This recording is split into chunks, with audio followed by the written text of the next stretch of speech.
Here we go. We got Oklahoma City. We got Indiana. This is going to be fun.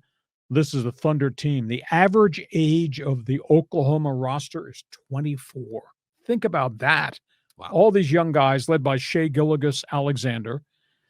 They've got phenomenal athletes, suffocating defense, not afraid to run, push the tempo, shooting lots of threes, and got some gritty veterans like Alex Caruso and Isaiah Hartenstein.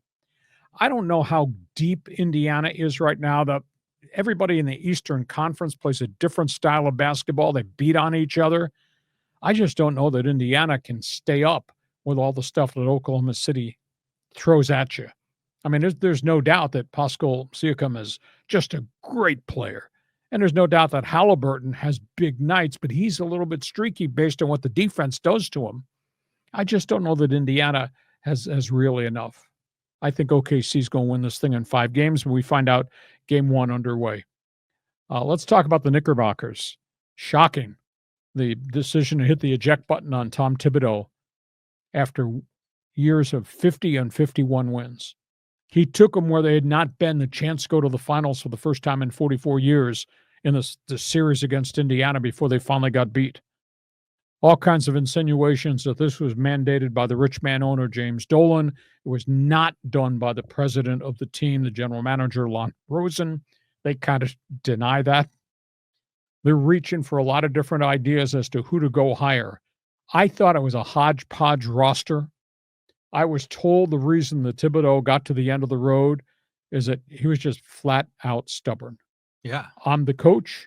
Don't tell me about my rotation. Don't tell me about my roster. You gave me this roster, and I'm going to play who I want to play, how I want to play them. He had virtually no bench. He mandated his guys, his 5 starters, and maybe their 6th man. They'd play 42 to 48 minutes virtually every game. And he did it during the course of the season, too. That's the reason I think they hit the eject button. But this guy won 50 and 51 games on a franchise that had had no success dating back to the Patrick Ewing era. I mean, I was shocked. Who are they talking to? Another guy who's a defensive specialist. But he lost his team emotionally in Denver. Talking to Mike Malone, ex-Denver Nugget coach. They also want to talk to the guy that just got fired in Phoenix, Mike Budenholzer. He had been in Milwaukee, had success, defensive guy. But last I checked, the Phoenix Suns quit on him. They went 36 and 46. So I don't know where the Knicks are going to go. Interesting story that broke in the early morning hours today. It's being reported in New York that the Knickerbockers approached Rick Pitino at St. John's. Pitino's close to Thibodeau. He told the Knicks, I'm not interested. They also have approached a couple of other people, including Dan Hurley, UConn. Dan Hurley, close to Thibodeau. I'm not talking to you, what you did to my friend. Very interesting. That Knicks situation remains to be seen. Milwaukee Bucks. These trade offers for Giannis are pouring in. He has not publicly stated that he wants out of Milwaukee, but the general consensus is he does not want to be part of a painful rebuild, and that's where the Bucks are probably right now, about to embark in a total rebuild in the 414 area code. There is a report as of today that the Toronto Raptors are really interested in Giannis. They have a lottery pick. They have a plethora of young players led by a really good young star in Scotty Barnes.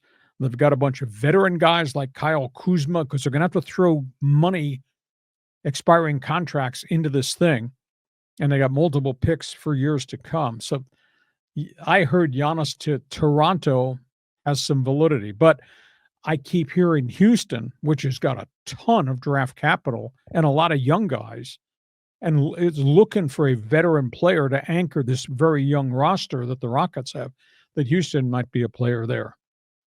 Phoenix, we're waiting to see if Giannis goes, and then we're waiting to see where Kevin Durant winds up.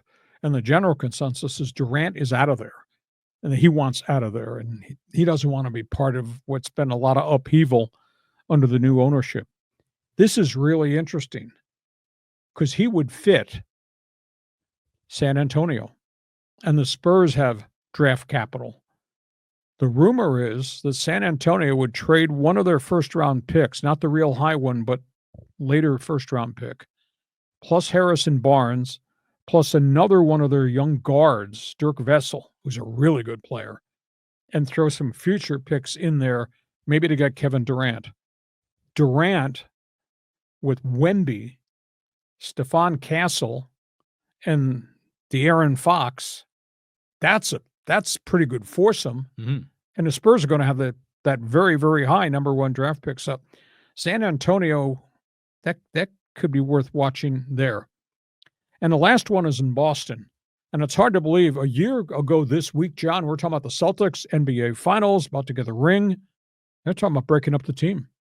Now, they don't have Jason Tatum because of the catastrophic Achilles injury next year. And they've got monster salary cap and luxury tax problems. And the rumor is they might trade Jaylen Brown, who's their second star to Jason Tatum. And it'd be a big package deal. But they've got to get out from underneath the salary cap and the luxury tax implications of their payrolls. Like, be like $500 million if they were to keep everybody. And they just can't live with that. So something's going to happen in Boston. And the rumor was Jaylen Brown or Derek White and Jrue Holiday. 2 of those 3 are probably going to be out of there. So, John, that's a look at the notebook. Don't shoot air balls. I mean, hit a 3-point shot. Have some validity here if you've got some opinions on Oak City in Indiana. You want to talk about the Knickerbockers? Go ahead. I'm looking forward to this NBA final. And and it's interesting to me because sometimes in these NBA finals, I don't really care much about the teams, but this is kind of interesting. Both these teams are young. They're dynamic. They've got these new superstars.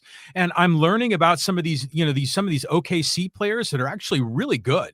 And even, Tyrese Halliburton, I didn't know much about him at all until he showed up in Indiana. Where did he go? Like Iowa State or something? Yeah, he came from the Sacramento Kings in a trade. Well, so did Gilgeous-Alexander. Yeah. He came from the Clippers in a trade.